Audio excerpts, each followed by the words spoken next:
We's back. It's been a minute again. We apologize, but from here on out, we do promise that NBA is gonna start getting back into it. We're in the preseason right now, WNBA Playoffs. We low-key should have been posting, making some content during that, but Yeah. we've been very busy. We're covering a lot of things in our personal lives and also for school and stuff like that. So college is colleging. Stick with us for that one. But we are back. And I can't wait to be back. And the NBA is back. Not officially. It's soon. I can say that. WNBA Finals right now been exciting. The playoffs just been amazing. But yeah, but we back. It's been what 2 weeks since we've probably done this. I'm Probably trying to three, think. honestly. It might even be a month. Yeah, We've been yeah, lazy. We've been bad about this, honestly. yeah.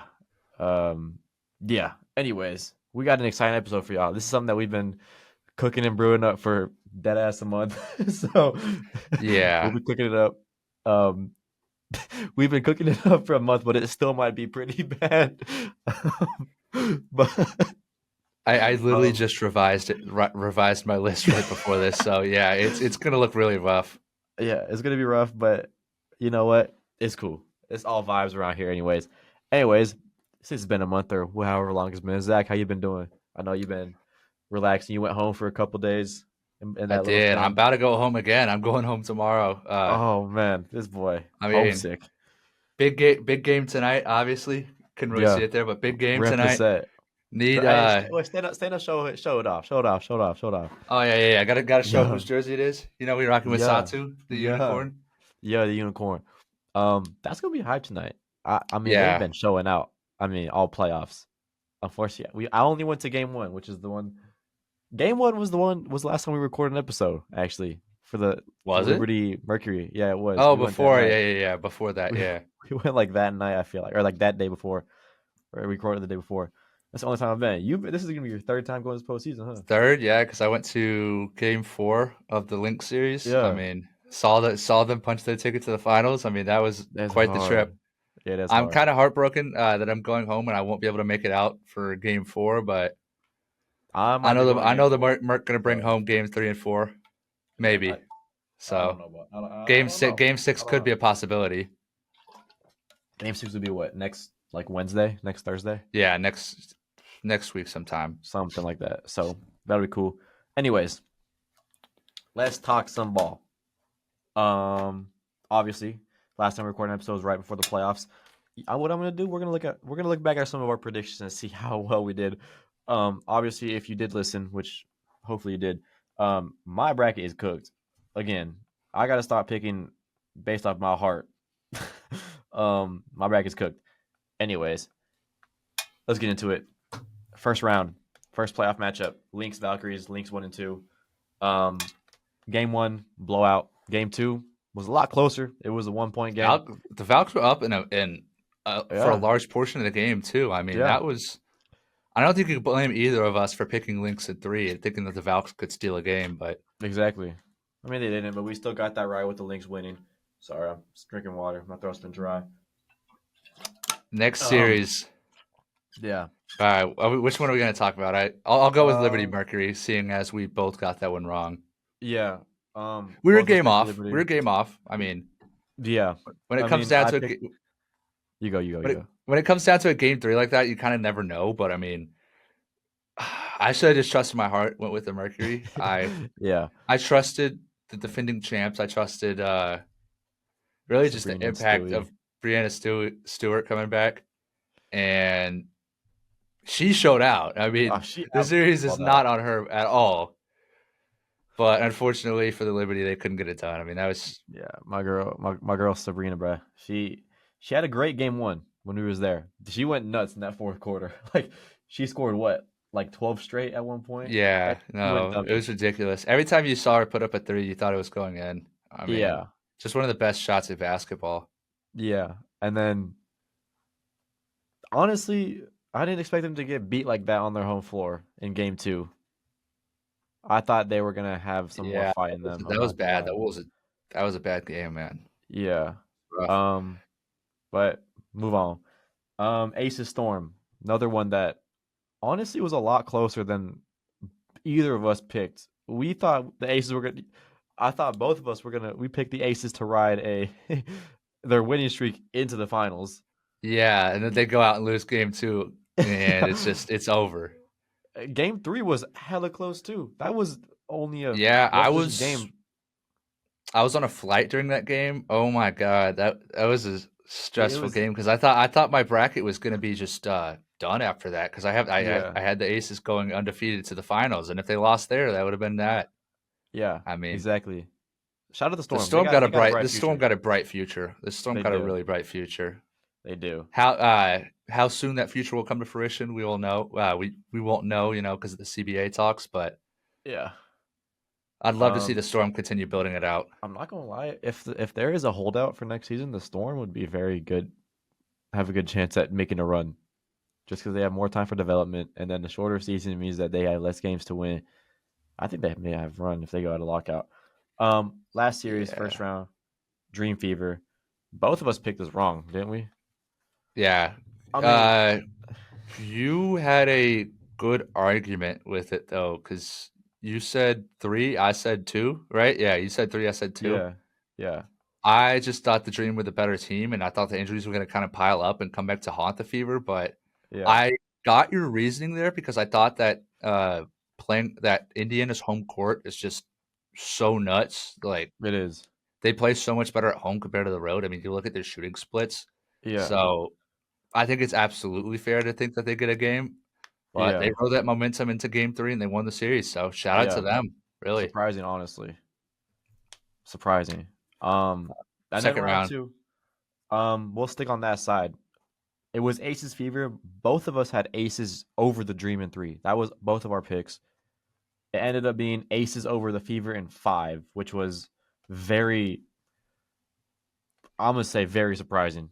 Like, That game 5 was ridiculous, man. I yeah, mean, praise up for Kelsey Mitchell. That was a scary situation there, but oh yeah, my god. that Uh was insane.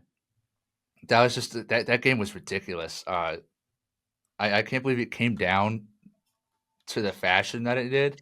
Yeah, And I mean, overtime too. you really just got to shout out the Fever's depth at that point. I mean, Mhm.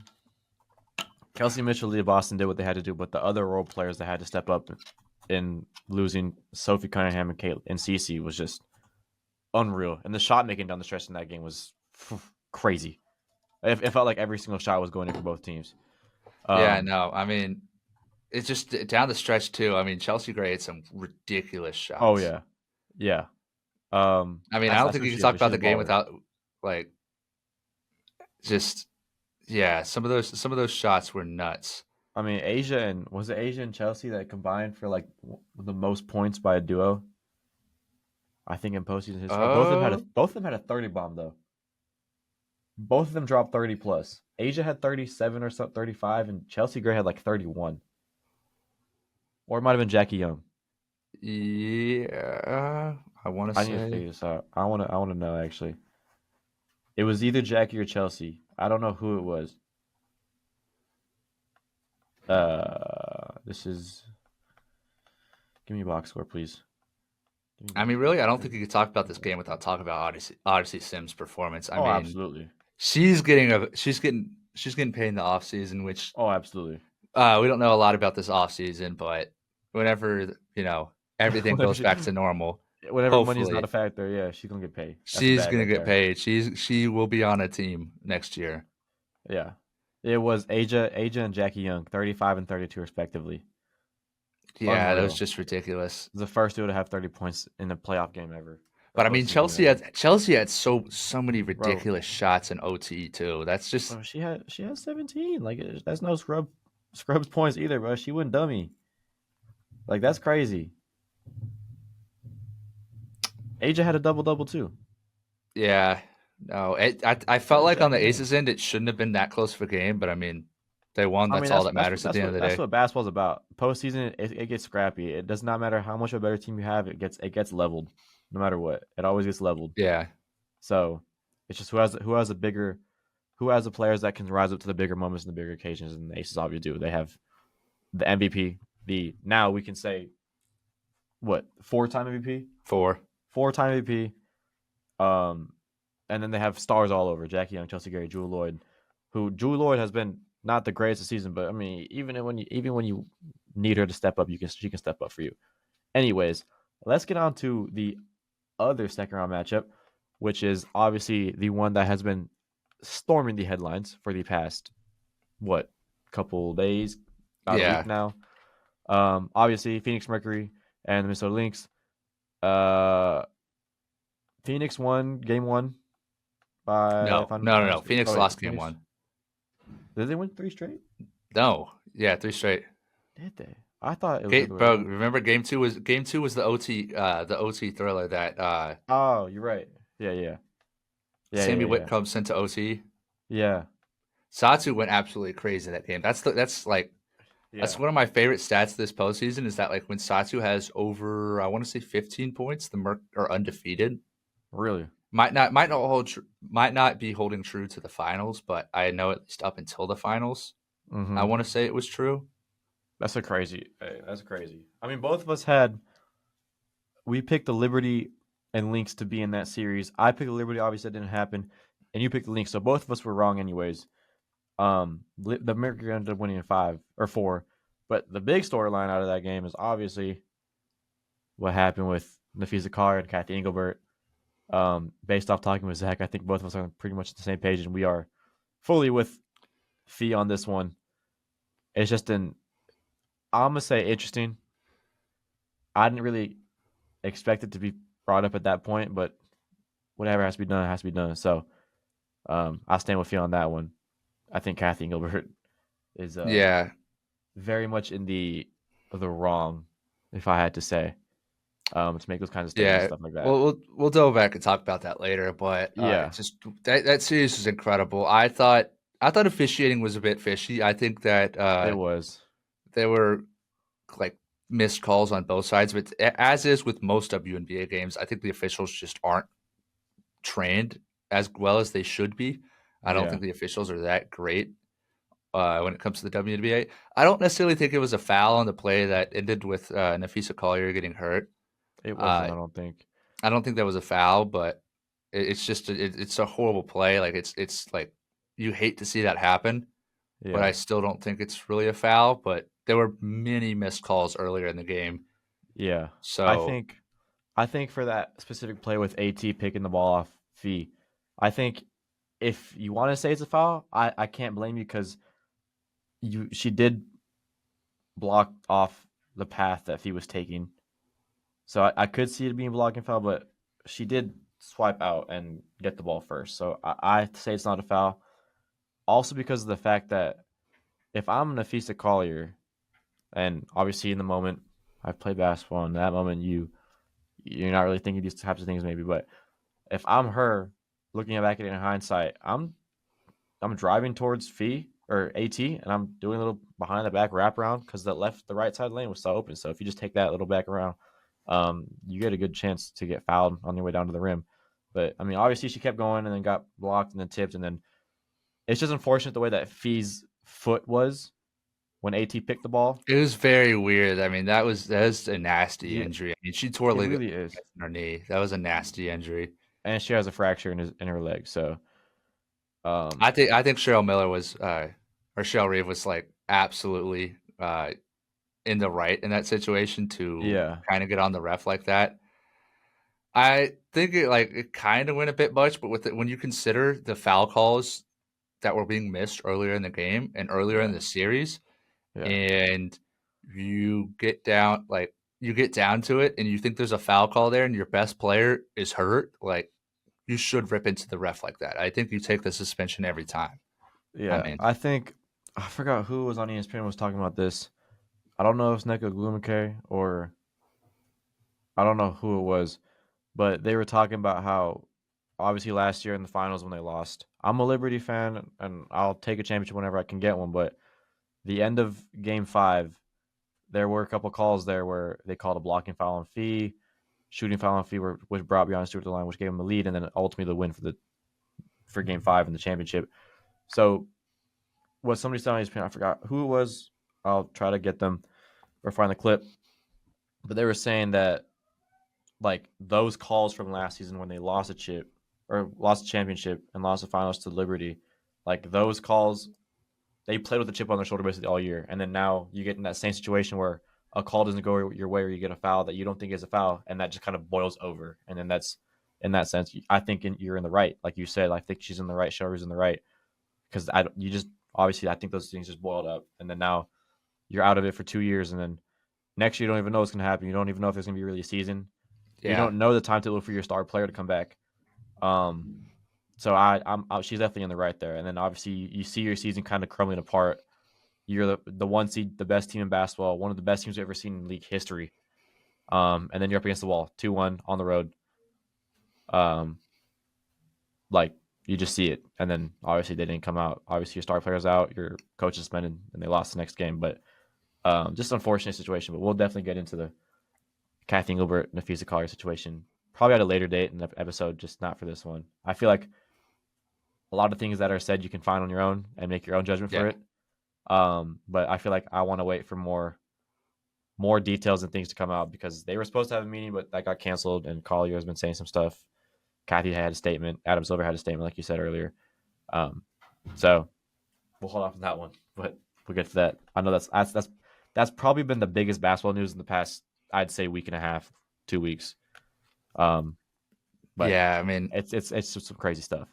we'll talk about it more at another time. But I mean, the Yeah, Mercury went on to win the series. Let's not forget that. I mean, exactly. Yeah, this was just an incredible finals run. I mean, we saw the statistic. I mean, the graphic wasn't the greatest, but this team has made the finals now twice in 5 years, and they didn't have a single player carry over from the last appearance. I mean, I don't think people yeah, quite understand how ridiculous that is. At what a yeah. great job the ownership and front office has done investing in the squad, investing in the practice facilities, Hmm. and overall just investing in these women and trusting them to lead a franchise. I mean, this is like you go out in the offseason, you bring in Satu and AT. That's just a commitment to win. Let's Hmm. say outright commitment to win, and they've done that. And Exactly. I really like how this squad's kind of embraced analytics in a way too. I mean, we've seen Nate Tibbetts say he cut down on Satu's mid-range shot and had Satu start taking more threes, and it's kind of paid off for her. I think you could really say that, especially at times in these playoffs when she's gotten hot from three. Hmm. I mean, yeah, I just think this is overall just a commendable job from just everybody in the Mercury organization deserves credit for this. Absolutely. I Absolutely. You said mean, it right. not being favored in every series and you go out and win both, and you're not favored in the finals. I mean, who Who knows? knows? I mean, they're down two Who nothing, which knows? we'll get to in a second. But yeah, credit to them. But finals. Small preview or sub summary of games 1 and 2. Aces dominated game 1 and 2. There was really no competition. I mean, on the road for the Mercury, at home for the Aces. Game one was close. You can't say no competition. I mean, there's no. I mean, I'm not gonna say like no competition, but like, Game one, the Mercury actually should have won, in my opinion. I you think so? Game two was rough, but I think the Mercury should have won game one. That was your chance to go out and make a statement. That was your chance to go out, take a lead on the road, you know, regain home court advantage. Yeah, But that's tough. I yeah. I guess I'm mean, speaking more for game 2 because game 2 was more of a boat race. The score doesn't. This yeah, final score doesn't say what the game score really was for that game because was not a great uh, game. it really wasn't. Um, but games 3 and 4, obviously tonight you're going for that one. And then game 4 on Friday. I think I'm probably gonna go to that one. Um, and I mean, we've been to a bunch of Mercury games this season already, more towards the back half. But I mean, they get loud there. It does not matter who they're facing; they're ready and riled up. So, Yeah, um, they're gonna be ready. The X Factor is what they call it. And the X Factor is gonna be ready and jumping in that building. Mortgage matchup. Morgan's matchup center. Yeah, Yeah, is that in the the arena. first game of Mortgage matchup It will center? be. Yeah, it will be. Yeah. This is just a random thing to call out, but yeah, the I Mercury Suns when you're Arena playing versus when you're playing in front of a home crowd like this, there's always a chance. There's always a chance to pull off the impossible. You got two straight at home. I think both could be considered as must wins at this point. Really, Oh, especially absolutely, tonight. Especially tonight, you have to win tonight to stay in the series. If you lose tonight, yeah, it's almost as good as over. But yeah, Never say die. Never say Yeah. die. And obviously, with the implementation of this year being the finals being 7 games instead of just five, I think obviously if it was five, then tonight is obviously a must win because then That'd you be can't. clinching. Yeah. It'd be a clinching series, but um, more or less like the NBA, where if you go down 3-0, no teams ever come back from 3-0. Same in the WNBA. No teams ever come back from 3-0 because there's never been a 3-0 or a chance to go up 3-0. It's always been 5 games the most. But um, I mean, yeah, must win for tonight. Yeah. I think they win. I think they win. I think they win. We'll see. Yeah, we'll see. But we'll see. We'll see. Anyways, that's WNBA. Obviously, probably by the next time we see you next week, we will have. I probably won't be done. I mean, if it is, then it is, and we'll get to that. But if it's not, then we'll still talk about that. But our big thing that we've been cooking up for a while now, um, we have made an NBA top 100 players list. So each of us have a list of who we think are the top 100 players. And obviously, like I said before I started the episode, it's It's probably not rough. that good. It's We rough. we definitely have left off players. I think I have. There's definitely players that have maybe no business being on this list, and there's probably players that have business being on the list that I left off. Same with Zach, and there's probably players on the list that deserve more recognition, and players that deserve a lot less recognition. So stick with me. Ranking 100 players is a lot harder than it sounded when I did it. Um, like you get through it, you're at like 74, and you're like, oh man, I forgot about this guy. Where do I put him now? Um, even when you're done, like there was, I think my number 100 guy has been switched a lot just because people falling down the order and then me Yeah. cutting it off basically. But without further ado, we're doing 25 today, 25 next episode, and then 25 next episode, and then the last 25 next episode. So we'll have, by that logic, 4 episodes, hopefully before the start of the season. So season starts on the 21st in 2 weeks from now. Hopefully we can get 4 episodes out and get this done. And obviously, once the season starts, a little quick note, we're going to try to start doing, like our regular schedule from we had last year, maybe trying to get, obviously every week, but maybe 2 every week just because of how much stuff is going to be happening, just to kind of get in the groove of it, stuff like that. Anyways, let's start at, how do you want to do this? You want to go 10 by 10, like first 10, and then like we'll talk about that Why don't we go one by one? one by one? All right. Who's your 100? Let's start this off. Who's your 100? Kind of tough. Still a decent player, and I put him on here just because he is decent offensively, but his defense is kind of horrible. Zach LaVine. Mm-hmm. Some may disagree. I get arguments for him to be higher. I just think that his defense is kind of putrid at this point in his career. So Yeah. it's a tough scenario. It's tough. It's tough because he's still one of the better shooters in the league, and he's still a good offensive player. But it's rough to put him much higher. Yeah, it is. I mean, I'm not gonna say where I have him or if I have him at all. We'll leave that for a surprise. But my number 100 guy is Jared McCain. Shout out my Filipino brother. Let's not forget, before he got injured last year, he was on pace to win Rookie of the Year. And in Philly, where you kind of don't really know what's going to happen, obviously with that team in the East. Paul George might not be the same as we've seen in the past. Embiid, never know with his health.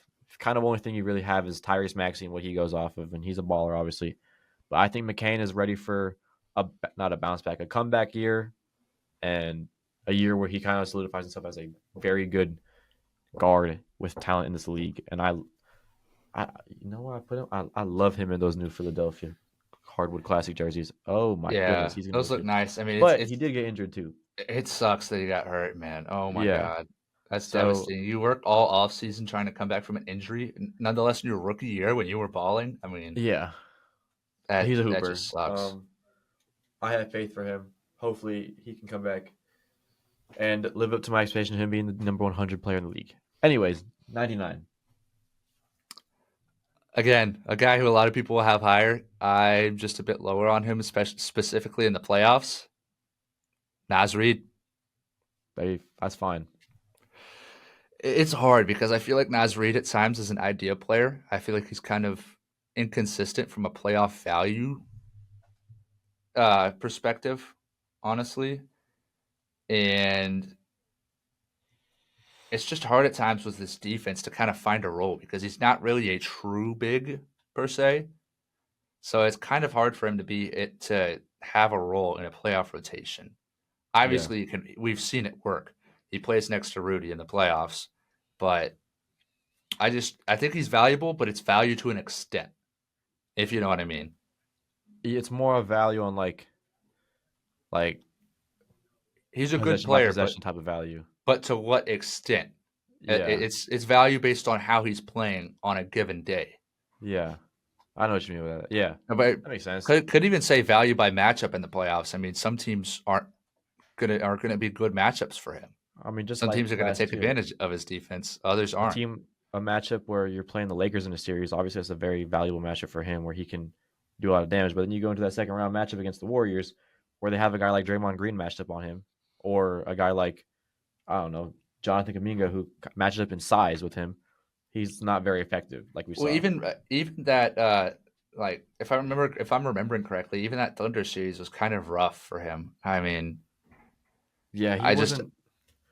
I mean, because you have a big lineup of Chet and you're Hart gonna that have can kind of Chet and run, Hart, yeah. and You're he running the just double doesn't do big lineup. anything. I Yeah, he mean, doesn't do anything. So it's tough. My 99 is Isaiah Joe, OKC. okay, There's a lot of OKC players here on my list. Let's preface that. Um, yeah, I think I have like 7 or 8 of them. I'm not gonna lie. With I mean, full like deserving. But Isaiah Joe, I feel like, in terms of league play, I think if he was anywhere other than the Thunder, he might be higher. Just he's with the Thunder, he's lower in the rotation because of how good that team is. But Isaiah Joe is, I mean, kind of what you want in just that bench role player type of guy when you want a championship team. He comes in, contributes on all levels of the court: defense, playmaking, scoring, rebounding, all that kind of stuff. Spacing is a big part of his game because he's pretty big for a wing guard, and he can shoot the lights out from three. We saw that in the playoffs last year. Um, and I feel like I value that a lot when it comes to players, especially when you're trying to build something and a championship team, and we saw that they won a championship with him. So I respect that a lot. He's at 99 though. I really can't put him any higher just because he doesn't have. I'm not gonna say that he doesn't have the talent. He definitely has the talent, but he doesn't have the evidence to back it up. Just because he hasn't. he doesn't have the minutes. He's Okay, I like a get seventh that. man in the league. Yeah, so I have to put him there. That's where I'm at with him. I we'll see him later today. For me, let's just say that we'll see him later today. Uh, 98. One of my favorite free agent bigs from this offseason, although he was a free agent. You know, we always knew he was going back to Brooklyn. Day'Ron Sharp. Hmm. I really like Day'Ron Sharp. I think he was one of the more underrated players in the league. Now people are kind of warming up to him. He's kind of stuck in a role because he's kind of the tweener aspect of big, where he's not like, or is he a power forward? Is he a center? He's kind of stuck into that role. I mean, he's 6'10", but good offensive player. He's really good on the boards, offensive and Yeah. defensive rebounding, which is so valuable. And like, especially if you were to be on a playoff team, that'd be extremely valuable. Uh, Good defender, good offensive player, creates second chance opportunities for his teammates, which I can't stress enough is one of the more important aspects of the league, especially when you had a team like the Thunder win the championship based off getting more possessions than their opponent. Mm-hmm. So, I just think he's a really impactful player in this league. He's also a decent playmaker too for being a big. I think that's one of the more underrated aspects of his game and why some people like him as one of the more underrated teams or underrated players in the league. Yeah. Yeah. I mean, I agree with that.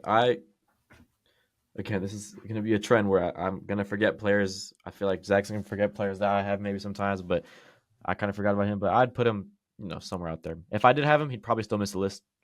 I like maybe like 105, 106 for me.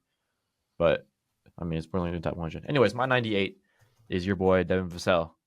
I like Vassell. I Really, think, yeah, I think he has value when it comes to being a facilitator and a playmaker. I feel like in this modern age, we have lost what it really means to be a point guard. And Vassell can, dictate an offense. I think he can he has potential to at least dictate an offense, facilitate the ball. And I think his role in San Antonio has kind of now been undermined because they brought in De'Aaron Fox. But I feel like Vassell, if he can thrive in a situation where he has players to pass it to, where he can drive and kick type of thing, and I like that a lot. And his defense isn't the worst. He's obviously he's undersized for his position. Um, but I like him. I think if he was in another situation, obviously he's in San Antonio, which I think is still a good situation for him, but not the ideal one. I think if he was in another situation, he'd do a lot better. Um, and I like him a lot. He's definitely been. I mean, there's a reason he's been in a lot of trade talks for guys like this offseason when um, there was a potential trade for the Spurs to acquire Giannis. He was one of the guys that was thrown in there with that number 2 overall Well, pick. yeah, he's going every time. It's Giannis. Yeah. But I'm just saying, like for any other trade, like he's definitely somebody that other teams want to have in return value. So I appreciate it. I like Vassell a lot. Yeah, I like Devin Vassell to an extent. He's kind of an idea player. I throw that term around so much, but he really and truly is an idea player because if he could shoot the ball more consistently, if he could kind of find a role as a 3 and D guy, I think in theory he could be good in this league. But he takes far too much long mid-range shots and he kind of takes on too much of a creation burden when I just don't think that's his role and I don't think he could thrive in that role in this league. But I Mm-hmm. still think there's hope for him to find that role in the league, if you know what I mean, No, and yeah, be a 100%. contributing player. It's just right now he's not to that level, and who knows if we'll see that in San Antonio. I kind of feel like this is a make or break year for him. I feel like Mm-hmm. I don't know. We could see him traded at the deadline. We could see him traded in the off season, depending on how this season goes. But there's definitely a pathway where he just figures out his shot again, where he cuts down on the long mid range, and he becomes a valuable player for the Spurs going forward. I mean, Mm-hmm. right now that contract that he's on is kind of looking rough, but Yeah. it's make or break for him. Yeah. All right, what are we at? 97. 97. Yeah. Last minute wheeling and dealing, flip the player out, put another player in. Josh Hart. Oh, see. I kind Fair of enough. forgot about Josh Hart a little bit, but I think he's good, absolutely good enough to make the list. I mean, good playoff contributor. He played well in the playoffs this year to an extent. I mean, teams are always going to leave him open around the 3 point line, so he isn't the greatest spacer, which is kind of tough at times in the modern NBA playoffs. Mm-hmm. But great second chance guy, one of the better pound for pound offensive rebound guys in the league. Honestly, probably the best pound for pound offensive rebound I think he's guy. the best. Yeah. Considering his size, I think he absolutely has to be the pound for pound I mean, he best just offensive crashes every rebounder. single shot. I So mean, good playmaker for his role, good playmaker for his size. Defense is it leaves a bit to be desired, but he's a good role player in this league. He's good at what he does. It's just he's not quite as good as some of the other role players I'll have in this on this list. fair enough. My 97 is my rookie guy. I have Jalen Wells. I think his defense at his size is very valuable. I think he's one of those guys that is because of his size. He uses kind of a get dirty and get gritty type of mantra on defense, which I love for a guy like him. And he embodies that. Memphis is that's the identity of the Memphis Grizzlies team. Get dirty and get gritty. And he's a great defender to play alongside Ja Morant. I think he thrives in that role, and he's only what like 21, 20. He's young, Yeah, yeah, so he has a lot of growth. I've seen some growth from him on social media this offseason. He's looked a lot better. His offensive game can use work, but I feel like that's a lot. I mean, there's got to be something that you can pick on for a young guy like him. It's offense. So him getting the lab, getting that done, he can be a great player going forward for Memphis, I think. yeah. I don't got much to say. Let's just say Jalen Wells we'll be seeing later. Could even be today, Could be but the we will be 96. seeing Jalen Wells later in this list. Yeah. All right, next for me, going back to New York again, Mikal Bridges. Got back to back New York picks. I feel like this is kind of tough because I think a lot of people will have him higher. I think Yeah. a lot of people would not like me for putting him at 96, but I There's a just think reason he's behind it. kind of too inconsistent Hmm. to be much higher. I mean, look at it this way: his contract, quote unquote, is 5 first-round picks. Yeah, he's just not he's worth nowhere near that. So yeah, one of the worst trade, one of the lesser value trades we've seen in a while. Let's just say Yeah, that. But I don't think Bridges provides value as much value as some people may think. I think his defense is often overstated. I don't think he's that good of a defender. I think he has moments where he's that good of a defender. I mean, do you remember that final possession against Tatum in the oh, Celtics that series? I want to yeah, say both game both one. games, game one and Yeah, two. game one and two. Yeah, game one and two. Right. The one where he jumped up and like just snatched it Yeah, out of midair. Yeah, it was game yeah. two. No, he's had some nuts plays, but I think his defense is overall overstated, and I don't think he provides that quite as much value as some people think defensively. Uh, That's on fair. the offensive end, he's a good playmaker, given his worth. I think his shot diet really just kind of takes me out of his game a lot offensively because he shoots so many long mid range. Let me pull up some stats, see if I can find some actual. He's not like Yeah, the mid range he take is like off dribble crossovers. It's more like it's like a MJ type mid range, but worse shot and worse efficiency. yeah, he's in the 87th percentile of mid range shot attempts. Oh my god. Whereas he's below 50 in rim attempts and right at 50 in 3-point attempts. So that's just not a very good archetype of player in the modern NBA. I Yeah. mean, he's not a good 3-point shooter right now. He's kind of struggling from three, Uh huh. which for him to get value out of his archetype, you need him to be hitting the three at a higher clip and be Yeah, taking the because he three at a spaces. He higher just clip. sits on the three. He needs to shoot more threes. That I think just he needs to put attempt more threes I mean that too. to Yeah. truly get value. But I don't like his shot selection. I think he's a good player in a role, if that makes Yeah. sense. No, I agree with that. I So agree. that's why I have him where I have him. Who do you have at 96? Fair enough. 96. I have Benedict Mathurin. I think his Ooh, postseason performances. I think he carries that momentum next season. Obviously, without Halliburton for majority of the season, Mathurin was, I think, one of the most underrated players because he was coming off an injury from his second year. Um, let's not like he was a baller his rookie year, then had an injury unfortunately, and then came back last year and was a really good player. Obviously, there's things that he can work on. His consistency is probably the biggest factor for him. But I feel like his postseason consistency will carry over to this year, and he can average, I think, 18, 19 points a game for Indy. And he's long. He's athletic. He can guard 1 through 4, I'd say. Sometimes 1 through 5, depending on who they're playing. I think he's got that build and that archetype, and I think he's going to build on the offensive game from last season, and he's going to be a great player. So I have him 96. I don't hate that. Honestly, I really don't hate that. I think that Benedict Mathurin is kind of like a I want to say I don't want to use make or break too much, but I do think this is kind of a make or break season for Benedict Mathurin. I think we'll It is. see who he truly is because he definitely has his inconsistencies. I mean, he has some stupid fouls at times. He Oh, has some bad decisions. He has some bad decisions at times, but there's also times where he just looks like, wow, this is one of the better role players in the league. Like this is yeah. a guy you could go to off the bench and say, hey, I need a bucket, and he'll go get Mm-hmm. you a bucket. Yeah, star upside, in So my opinion.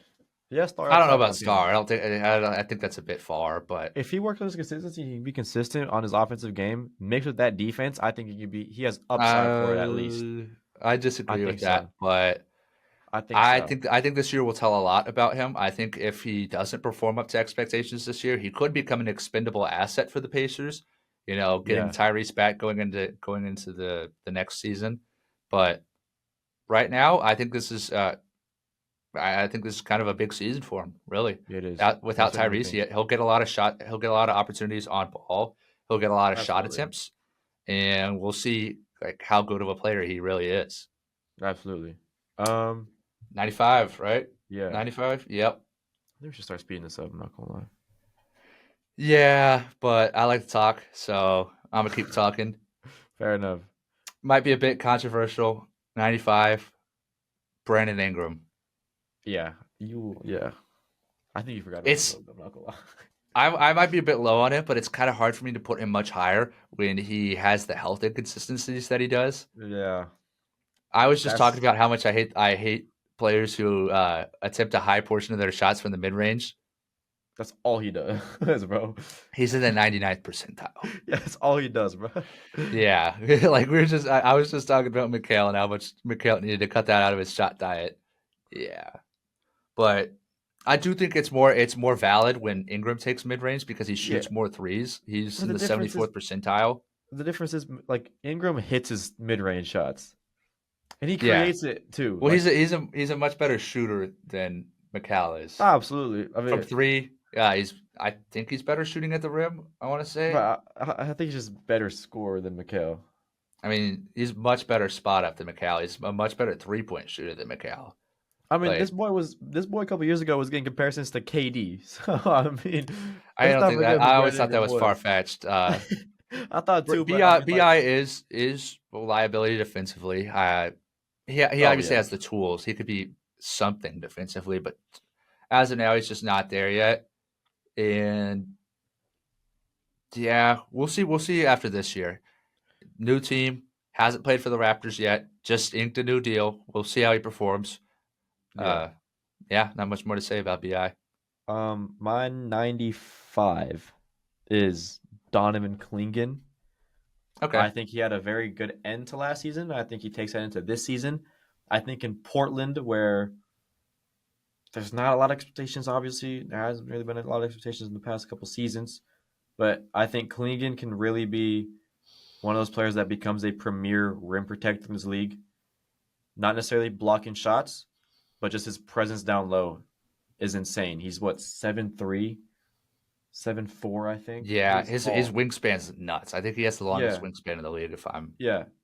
And on offense, I think he can do a lot of work with players like, well, I'm going to talk about defense more.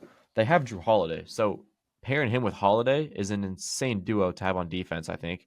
And then on offense, I think he already has, I think, a good post bag. I think he just has to, he had it in college. I think he just has to translate it to the NBA somehow and get that flowing. Once he does, I think he's going to be a great player. I have 95. Yeah, he was undoubtedly my favorite player in last year's draft class. I'm gonna just be honest. I'm a Yeah. big Donovan Clingan guy. We will be seeing him later today. In fact, quite soon. But Yeah. yeah, I love this pick from you.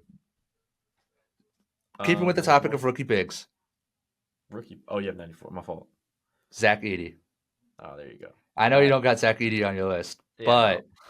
but you got to hear me out. Zach Edey is it's such a valuable archetype, like not necessarily archetype, but he is a valuable player in this league for what he does. He's Mm-hmm. a good defender. He is anchoring, like not necessarily anchoring, but it's him and Trip J for the Grizzlies, and I mean that is just a great pairing underneath the rim. Good playmaker whenever he gets the ball. Good shooter for the shots that he takes. He sets really good screens. I mean, I know that sounds ridiculous to bring up in a top 100 list, but that is a part of where his value comes, and that's an advantage creation. And I just think Zach Edey is a good player now, and I think he'll be a good player going forward. Yeah, I can't disagree with that. I just think it's funny. Like we're gonna start seeing Hackett Edie now soon. We could, we We could. very much will. That kind of started the playoffs already, but we will be. My 94. Keep on the theme with bigs. I have Derek Lively. I think Lively. I think I Wow, could have put higher, a lot you higher. definitely could have put higher. I know that's one that I definitely could have put higher, but Lively I have there. Um, Do, Now that I'm thinking about that, I really could have I put don't him a want to lot spoil it, higher. but is Gafford on your list? No, Gafford's not on my list. Wow, because we talked about that earlier. Yeah, Lively. I don't know why I put him so low again.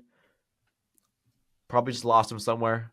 But I gotta stick with it now. So I'm gonna try to find a way to justify this.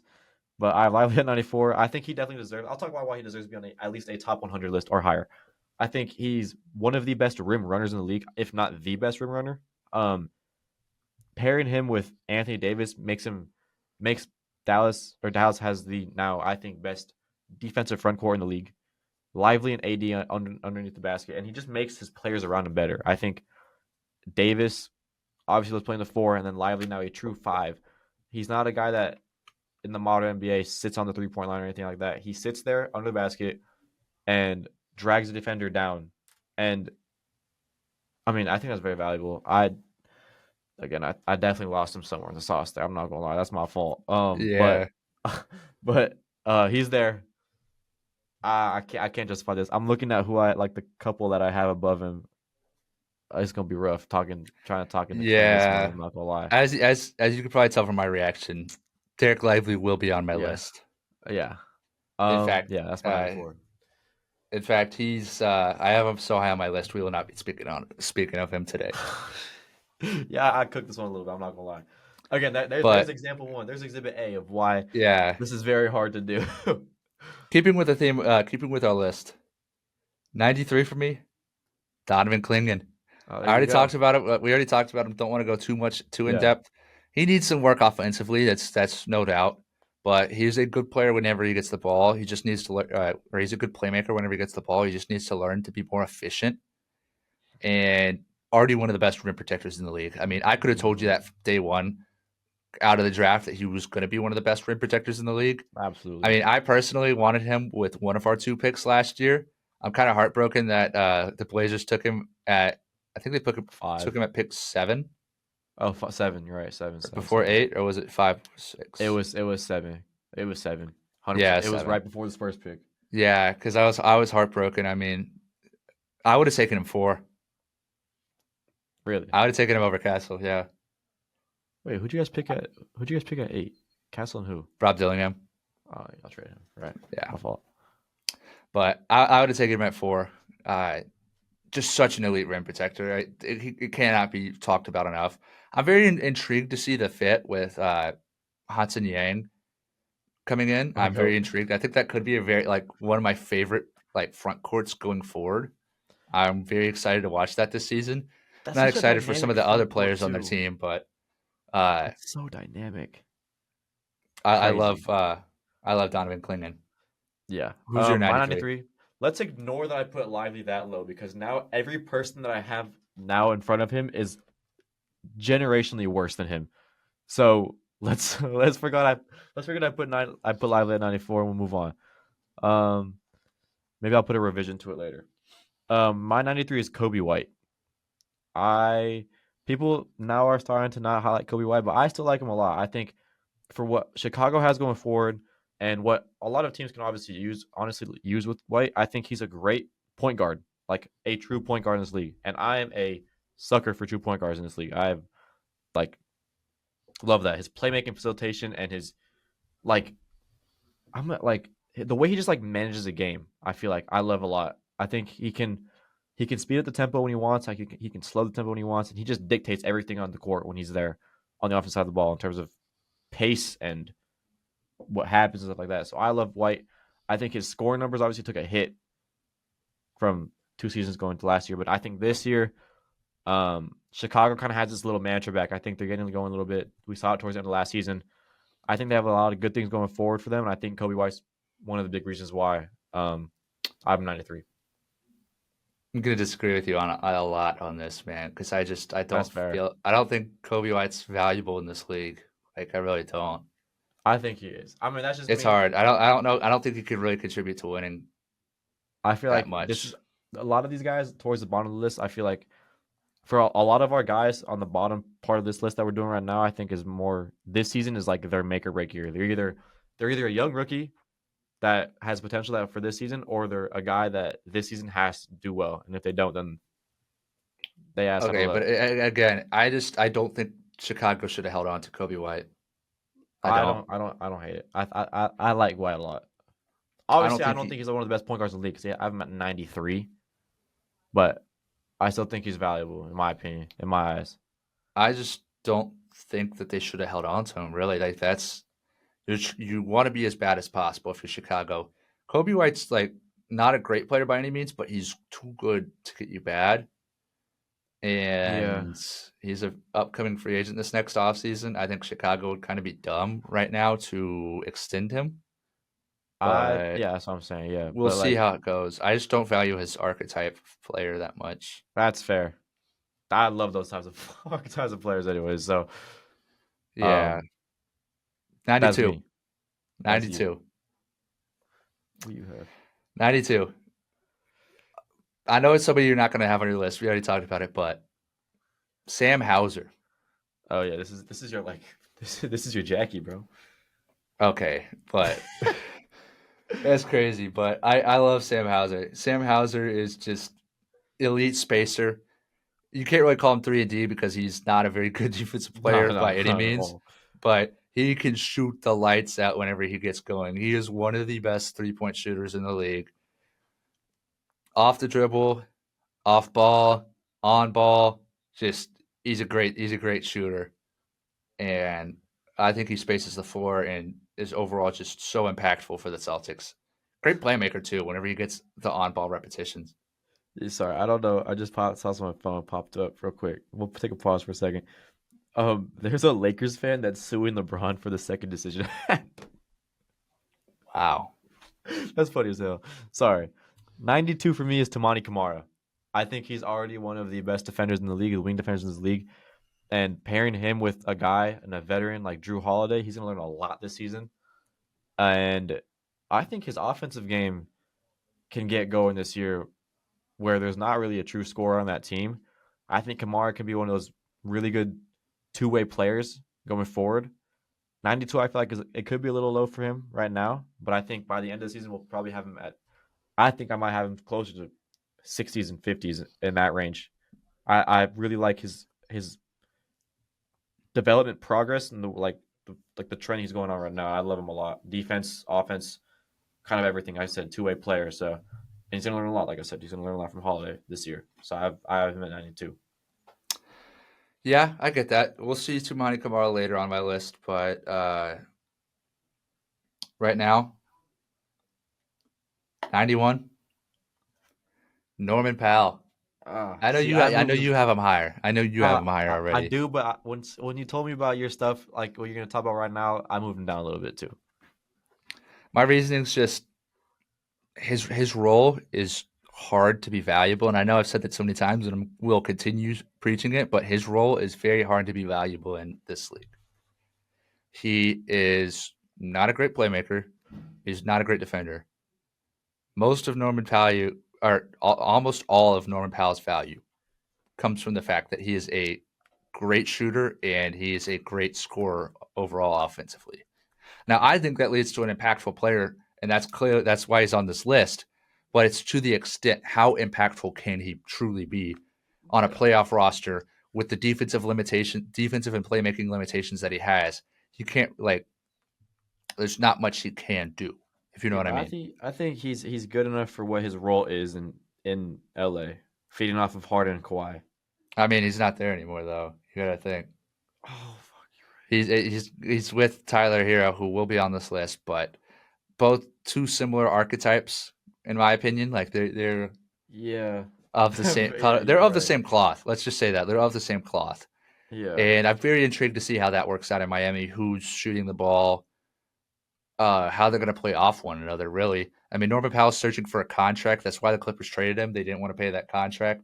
Also, yeah, just looking for something different going forward. They wanted yeah. to add big depth, which is something they needed. So they added John Collins in that trade, which And they had a Bradley whatever. Beal.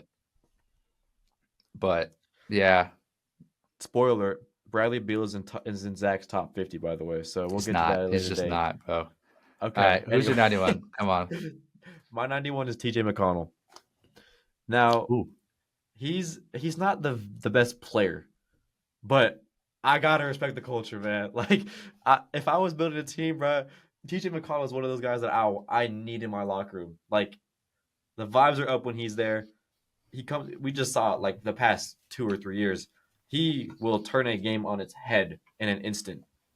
Like you'll look at scores and stuff, the box scores and things. Like let's say you missed game, what was it, game 3 of the NBA Finals last year, and you saw, oh my god, Indy won, but who really took the storm right that game? TJ McConnell, right? Even in Game 6, TJ McConnell. Like this is the intangibles that he has: the hustle, the will to win, and the want to win. And he'll give you 15 on any given night, straight up. He's smooth the way he does. He's nifty. He's crafty. He's a veteran leader, and I love everything about him. You can't hate TJ McConnell, obviously, but I love him. 91 is like, obviously, I feel like maybe you can say he's not the best player, doesn't deserve to be on the top 100 based off talent, but everything else, intangibles, and everything else, I take into account a lot, and I think he deserves a spot here somewhere. I can't hate on that too much. I don't have TJ McConnell on my list. I would just put that out there. Yeah, he's not quite good enough to make my list. Moving on to 90, Steven Adams. Oh, I forgot about. I don't know though. I don't know. Let me reasoning. You got to hear me out. I heard The it. absolute best last year. Last year, he was the absolute best offensive rebounder in the league. And in a game that right now is currently being so much dictated by how many possessions you get compared to your opponent, I think Steven Yeah. Adams is just a supremely valuable player. He's also an elite rim protector on top of that. Decent playmaker for the amount of times he touches the ball. He's not the greatest. He's not the greatest scorer, but that's not his role in the league. That's not what he's being asked to do. Yeah. He's being asked to be an elite rebounder and be a good rim protector, and that's I what he agree is with. for the Rockets. And I think that was one of their more valuable extensions this offseason. Yeah, I agree with that. But I have two things that might rebuttal it. Where they brought in Clint Capella, who can kind of do the same thing. So his value is obviously doesn't really do the same thing, but can. Clint Capella's. We can't really bring that into Yeah, I know. conversation. Clint Capella's the The, third center there. yeah, the other one is that we talked about this a lot off air. Like we talk about how the Rockets played a style of basketball where offensive rebounding was a key part of that. And And now looking at that's this year, why that's why Steven Adams was so valuable to it. no. So Is now looking at this year, how much is that valuable? Because you have a guy like Kevin Durant who now how many offensive boards are you really going to need to get when you have a guy like KD and the other I mean, players that you're are never going developing to in the turn right down direction? getting an offensive rebound. That's an extra possession. You're like, Oh, I know, it's not like but his offensive rebounding ability is going to go away. I mean, I hate to mention again, he's also an elite screen setter. I mean, he's he one of the is. best advantage creators in the league. That's why I don't So, hate it. I don't hate it, but I feel like especially when you're guard play, I mean, Fred VanVleet will be on this list, but he is out for the season, unfortunately. yeah, And you're going to need those advantages to be created for a guy like Reed Shepard or to yeah, get a man going downhill if you're going to run him at point. yeah. I mean, I don't hate the pick. I'm just trying to figure out like his value is not going to be as much as it was last year. But I guess for I where you put him on the guess, list, it's but not the worst. it's not like his talent's going away. It's not like that offensive Yeah, rebounding's you're going right. away. You're He right. just might get less offensive rebounds per game just because there's going to be more shots made per game. Yeah, yeah, you're right. That's fair. Um, my 90 is Anthony Simons. I think in going to going to Boston, I think he has a lot more of an opportunity to do what was expected of him in Portland. I think in Portland he already showed signs of being a good player in the league, but now in Boston, no Tatum, and it seems like everybody's kind of counting on Boston. Um, but they still have guys like Jalen Brown and Derek White and Payne Pritchard who can back you up. And like, let's not like count them out. Anthony Simons is probably going to be a big reason why they can build and do well next season and still have a winning chance in any game. He's a great offensive. I think he's a good offensive player. Not great. I think he's a good offensive player. Good enough. And in Boston, I think is kind of what they need. They haven't really had a point guard that's like a true like bring the ball down the court type of point guard, and that's kind of obviously not what they've been missing because they won a championship. But it's something that now in the era that they're in with no Tatum for this year or for most of it at least, you needed that ball handler, primary ball handler, and I think Simons could be that guy. Yeah, I get that. I just don't think Anthony Simons is that good. Uh, Negative Oh, that's defender, fair. decent shooter. You could be a good shooter at times, but It is what it is. Getting on inside of the 90s because we do really got to start speeding this up. Yeah. Case and Wallace. Do you want to? Okay, hold on. Yeah, we have Case at like the same point. Do you want to like? I mean, it's kind of scuffed because we've done 10 already, but we've done 10 in 45 minutes, 40 minutes. So, do you want to go through until like 75 and then look at ones that or 76 and look at ones that we have like standouts and stuff? Ones that we agree on and don't agree on? Yeah, I think that's fair now that we're inside the 90s. All right, go from 90 to 76. All right. 89, Case and Wallace.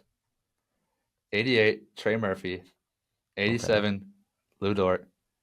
86, Herb Jones. 85, Tari Eason. 84, Miles Turner. 83, Paul George. 82, Tumani Kamara. Mm-hmm. 81, Dorian Finney-Smith. 80, DeMar DeRozan. 79, Mitchell Robinson. 78, Nickeil Alexander-Walker. 77, Jalen Wells. And 76, Scotty Barnes. Okay. Fair enough. You want to talk about that list for a little bit first? Some standouts? Yeah, I know there's some people you're gonna have an issue with. I mean, let's just Um, get the Paul George one yeah, out the get it out way. of the way with. But Um, Paul George was a pain to it's such rank. a Let's hard just one say to that. rate. Uh, I have faith in PG, like more than others, but it's hard for me to rank him that highly after the season that he had, and knowing his injury record and not knowing how available he will be, it's just rough. It's hard for me to rank him much higher. I mean, like what I said about the I Kings believe earlier in when we him. talked about McCain is like you don't really know what direction they're going in. Like, what are they going to look Exactly. like? Exactly. I know one constant, depending on his health. We'll talk about him later. But We'll talk about PG, this video. whoa, No, I'm kidding.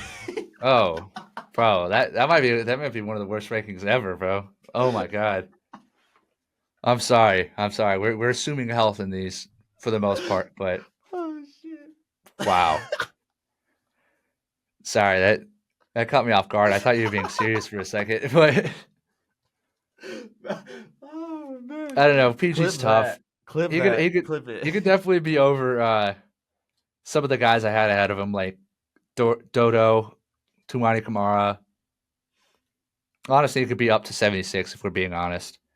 Scotty could also go higher. I just hasn't He had a was lot. falling like a pin. Like that No, yeah, University in of my Miami rankings, player. He was I falling. had him way higher, and then I just kept thinking about it, and I moved him down slowly but surely. He was just like dropping, man. It's like a draft slide, to be honest. Uh, a lot of standout role players in this section. Jalen Wells, Yeah, we one talked of the about him best already. rookies last year. I think Yeah. he absolutely had an argument for Rookie of the Year. I think if you wanted to say he should have won Rookie of the Year over Stephon Castle, I'm not going to disagree with you. Not by a long shot. I honestly think he might have deserved Rookie of the Year. Yeah. Uh, Nickeil Nasty injury Alexander-Walker, though. elite role player. Mitchell Robinson, elite role player. Hmm. I mean, those are two guys who I already talked about the value of winning the possession factor in modern day basketball. Those two guys are going to win you the possession battle. I mean, by different metrics. I mean, Nickeil Alexander Walker is one of the better guys at playing passing lanes and getting steals in this league. Add Hmm. that to add that with Dyson Daniels' Yeah, that's a big ability one. to create turnovers in Atlanta. That could be elite this year. Mitchell Robinson, on the other hand, is one of the better offensive rebounding guys in the league. I think he's a great defensive player too. Exactly. The Knicks are so much better when Mitchell Robinson's healthy and they have him as an option off the bench. Let's talk a bit about DeMar. Interesting spot. I think he's still Yeah. valuable, but again, it's valuable to an extent. It's valuable to what extent? Yeah. So I don't think I could put him much higher than 80. Dodo, great pickup from the Rockets. Absolutely horrible loss from the Lakers this offseason. You cannot lose him. I know the money wasn't like right, but There was other I don't things know. involved. I thought y'all had the money to re-sign him. I thought y'all did Yeah, something it to wasn't the money. anger him. but he didn't want to stay. I don't know what the hell it was. I had to something like yeah, Reddick's play style or coach's style. I don't know what it was. It was low I key a don't. weird thing that like when it came out that he didn't want to join for that reason. I was like, I don't want him anyways. It was very weird, but that's a Huge not loss. catastrophic, but that's a huge loss for the Lakers. Yeah. Uh, Tumani Kamara already hit on. Miles Turner, kind of like he's the definition of an idea player. The idea of Miles Turner sounds better than the actual player. Far too many inconsistencies for me as a player. I mean, he's definitely the archetype of big you want next to Giannis. I mean, we saw that with Brook Lopez. He's of the same cloth, but he is definitely a step down from Brook Lopez. Not necessarily in the current moment with Brook Lopez's age, but from years past, he definitely is a step down from Brook Lopez. Tari Eason, again, one of the better defenders in the league, one of the better Mm-hmm. advantage creation guys in the league. Uh, Elite role player for the Rockets. Herb Jones, name's been a lot in trade mix this offseason. Yeah. I think it's a good thing for the Pelicans to hold on to him for now, depending on what offers they were getting, because his value could go up this season. I don't know. They need the value trading that pick that they did to get Derek Queen. So Yeah. very intrigued to see his future. Lou Dort, obviously, he's Lou Dort. I mean, one of the better defenders in the league. You could argue Maybe one of the best about off his the board. physicality, about what sport he plays. I've seen some people even argue, but one of the better shooter. Like he's one of the better 3-and-D guys. Not one of the better shooters, but he's one of the better 3-and-D guys when he's on his game, and he's a key cog in that Oklahoma City machine. Yeah. Uh, 88, Trey Murphy. Again, another guy who Yeah. I think the idea of Trey Murphy outweighs the talent and the production of Trey Murphy. His archetype can be valuable. It's not there right now with the defense and with the shooting. He's also being asked to do more than I think he should be, especially with how little Zion plays at times. Lastly, just hit a little bit on Cason Wallace. Obviously, great defender. His offense definitely needs work. I think some people kind of overstate his value, overstate his role, Mm-hmm. but he has the potential to be really good offensively in the future. Yeah. But it's just not there now. He's primarily a defensive guy. Yeah. Great A lot of player. a lot of our section for there was pretty not similar, but we had a lot of the same guys. I'm looking at it now. There's a lot of guys that I feel like I could have moved up further. And I'm realizing now I haven't actually touched this list in 2 weeks. Because there's some guys that I feel like maybe deserve to be a lot lower. And some guys I think deserve to be a lot higher. Anyways, 89. 89 to 76. We'll start at 89. 89, I have Tari Eason. 88, Cason Wallace. 87, Rui Hachimura. 86, Herb Jones. 85, Christian Brown. 84, Jabari Smith Jr. 83, RJ Barrett. 82, Dorian Finney-Smith. 81, Obi Toppin. 80, Mikal Bridges. 79, Andrew Nemhard. 78, Peyton Pritchard. 77, Brandon Ingram. And 76, Asar Thompson. Big ones that I feel like I could move up a lot more. I feel like I could move up Christian Brown maybe a little bit more. Yeah, I I can agree with that. move I I have can him move higher. Nemhard, Pritchard, and Asar up a little bit more, but I feel like the guys that I have above him and in that area, I feel like can be definitely comparable. Um, Especially when I look at like guys that I have like right in front of Asar, which I'll talk about next episode. I Um, have those three higher, but not by it's not by a too ton. I feel much. like I don't think you can put Yeah, them a lot higher than not by that. too I feel like much. Asar. The reason I put him here is because he was a last minute addition. Actually, one of my last minute additions. You were talking about it earlier off when we were talking about before. His defense is insane, and I agree with that fully. He has DPOI upside, in my opinion. Obviously, never going to give it to a, like you said earlier. They're never going to give it to a guard in this day and age. Guard or a wing, yeah. Yeah, but he has just everything that you want in a defensive guy. My thing was with him without putting like why I didn't put him before was like I just don't have enough evidence. I'm not gonna lie. Like I kind of had the same feeling about Amen, but Amen's just It's hard. I feel like when I put Amen at somewhere in my list, I feel like Asar had to be somewhere similar. I felt like, in a sense, because they're literally like that's almost like not the same player, but they same type of value. So I'm assuming Um, Amen's lower on your list than mine based off what you were saying there. yeah. Okay. But we'll talk about Amen. We'll talk about A Amen few more episodes. in a couple episodes. Yeah. Actually, I feel like it's gonna be pretty similar, but I feel like Asar's there for me. Another guy that you had earlier is Brandon Ingram. I like Ingram a lot. Um, I feel like for the player that he is, he's good. The situation he's in is the worst probably in the league.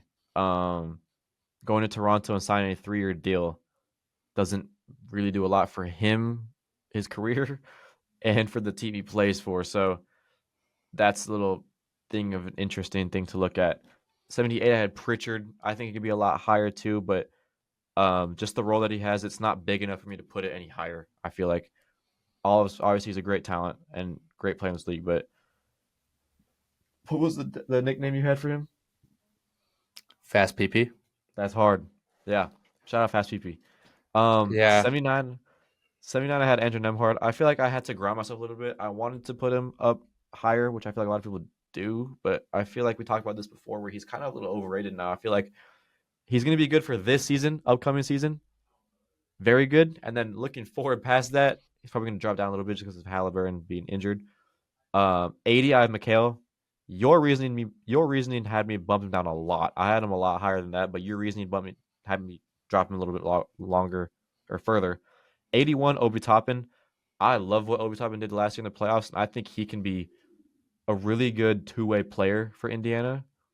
Um, I think his defense always needs work, but his offense, I think, does a lot for a team like Indiana where they need a slasher type of guy. Halliburton is a slasher in his own right, and Siakam is a slasher in his own right, but they need a vertical slasher, if that's what I mean. He's one of the best rim runners in the league because he can do it with the ball or off the ball. And I think that's a really good player. Dorian Finney Smith, huge loss for Lakers. We just talked about that. I'm not going to get too much into detail about that, but I have him for the same reasons as Zach. RJ Barrett, I feel like he's also in a situation where it's honestly the same thing as Ingram. Good player, horrible situation. Just being in Toronto, I don't think that's where you want to be. But RJ, I think, is really good defensively on the ball, which I think I value a lot too. His offensive game has never really come to fruition in terms of consistency, but maybe it does this year. Just possibly, you never know. RJ's Um, tough. I don't value him. He's off the yeah, list. RJ, I don't hate it. RJ's tough, but I'll put him there. 84. This is somebody that I think I could definitely put up higher if I looked at it again. Jabari Smith Jr. Huh. Um, I like him just because he I think you've been using the word idea player, which I think is fair for him. I think he's more of like a he hasn't had he hasn't unlocked his potential yet. I think he can be really good on the offensive side of the ball in the mid range and the high post area, and his defense is already there. I mean, that's part of the reason why he got a big bag this offseason is his defense. Um, and his That's an interesting shout. I don't have Jabari on my list, but I think he could be on the list, yeah, especially I going forward. Like I really like that deal the Rockets got done with him. I think yeah they attacked it in the right with the right mindset of getting it out of the way with early and kind of investing yeah in him. But I'd buy Bari stocks. I think he'll just continue to go up. yeah exactly. I mean, His he has growth the has skill been set his trend set of growth has been very good. So I'm taking that bet. Christian Brown at 85, I think he could be a lot higher. a lot Um, higher. yeah, I think it'd be a lot A higher. lot higher. Yeah, that's probably one of the. I'm gonna say he is the role player you want in the league. Like he's probably one of the best role players in the league. He does everything you need him to very good. Um, so yeah, 86 Herb Jones, same thing as Zach said. Not really much to Wow. add. Like Identical ranking it's too. identical. Yeah, it's identical. 87 is Rui Hachimura. He was another last minute Huh. addition. I People kind of like I feel like he could be a lot higher too. I love Rui. Like this I is no didn't really Lakers consider bias. Rui. I'm gonna be honest. He's a great spacer and he's his play style is very much like Jabari Smith Jr., just a lot more matured. He sits around on the three a lot, and he knocks down the threes when he needs to. His 3-point percentage was up last year, and you can count on him to make big shots. And I think his defense pairing him with a guy like LeBron down on the block, or in terms of the front court, that higher front court, I think helps him a lot. Just because I mean he can Rui's a big boy. He can. We saw it last year when we played the Nuggets. I'm gonna single this out for some reason. Um, his defense is very like versatile. Like he can switch off of Jokic and switch on to somebody else, and then just guard 1 through 5 essentially. Just he has that big beefy frame, so I like that a lot. 88 Case and Walls, you talked about it. I feel like I can also have him a little higher, but I talked about it earlier with Isaiah Joe. They're, in my opinion, they're very similar players, and I don't think I can put them higher just because they haven't had the opportunity to show why I can put them higher. So he's at 88 and 89. Tari Eason, I think that's pretty similar too. You got him like what 83, I think. 85. 85. So it's about similar. I think this season he's going to thrive in that Houston system just because Katie loves to work in that mid range and Tari can sit on the three in the wing. And, he's one of those players where you get in the ball, he kind of slashes and he can hit pretty much from anywhere. And his defense, he's very versatile. His lateral quickness is really big for him. And he does well on defense. And I think that's a great skill set to have, especially in Houston where defense is kind of their new identity. Kind of their identity. Like. I mean, yeah. So not necessarily their main identity last season was offensive rebounding, obviously, but yeah. But this season they're going to crank down on that because they have the pieces that they can flow with on defense. So yeah, that's my whatever back 15. But that's our portion of the list. I mean, yeah, that's about it for today. That's 25. Next episode. I'm excited to get this started. I'm really excited to keep it going. Next time, hopefully, we don't drag on for so long, and we can in depth talk about every player on our list. But yeah, we can do that. I think as we go, I think we can talk more in depth. Obviously, as we go too, there's going to be players that we've doubled up on. So yeah, we're not going to go. We're not going to have to talk about them too much. I mean, yeah, I feel like this portion right here, this 25 has the most variety. As soon as we get to the next one, it's going to be pretty similar, and then after once that, we get into the top 50, it's just going to be pretty same similar players, for us, different rankings. Yeah, so we can probably just get that pretty not quickly, but we can do a lot more in-depth stuff, but more like together. So, anyways, that was the first part of our top 100 list. Follow us on Instagram. I'll plug that in somewhere. We'll be posting out a media graphic on that stuff, so you can clown us for whatever we want. If you thought that DeAndre Ayton might have been deserving of whatever top 100 spot, which if you say that, you will be banned from our anything. I'm blocking you on everything. Anyways, that was our top 100 list, part 1. Catch us next week. We have no idea when because we are busy, but we will figure that out for y'all. I'm excited to be back. NBA has been dormant, but hey, the lava's flowing soon, so we will be back with that. Any last words? Nah, that's it. I mean, I'm excited. I can't wait for it to start picking up. I can't wait to start filming more episodes. But yeah, exactly. So we'll see y'all then. Anyways, thank y'all for listening. If you are, we appreciate y'all. All love. Peace out, y'all.